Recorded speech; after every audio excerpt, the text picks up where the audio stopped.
Last time Shravani బెంగుళూరుకి వచ్చినప్పుడు మార్తహల్లిలో కొంచెం work ఉండే అటు ఎల్లుండే. ఇంకా అలానే లంచ్ చేద్దామని చెప్పేసి అంబూర్ బిర్యానీకి వెళ్దాము అని చెప్పి వెళ్ళాము. నార్మల్గా మా తమ్ముడు చాలాసార్లు తిన్నాడంట అంబూర్ బిర్యానీ, బాగుంటుంది అని చెప్పి తీసుకెళ్ళాడు. బట్ బేసిక్గా చెప్పాలంటే మాకు అస్సలు నచ్చలేదు ఆ టేస్ట్ అయితే.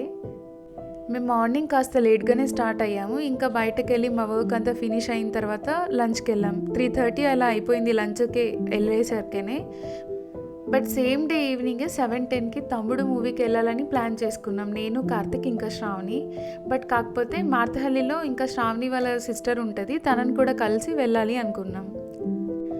తను క్లాస్కి వెళ్ళింది, రావడానికి ఇంకా కాస్త టైం పడుతుంది అనుకున్నారు. ఈ గ్యాప్లో మేము లెన్స్ కార్ట్ కనిపిస్తే శ్రావణికి సైట్ ఉంది, కొంచెం చెక్ చేయిద్దాం అన్నట్టు లెన్స్ కార్ట్కి వెళ్ళి ఇంకా ఈ వర్క్ కూడా ఫినిష్ చేసుకునేసరికి సంధ్యకి క్లాస్ కూడా అయిపోయింది. ఇంకా క్లాస్ అయిపోయిన తర్వాత ఎలానో వీకెండే కదా, తనని కూడా తీసుకెళ్ళిపోతే సరిపోద్ది కదా మూవీకి అని చెప్పి ఇంకా అందరు కలిసి ఓరియన్ మాల్కి స్టార్ట్ అయిపోయాం.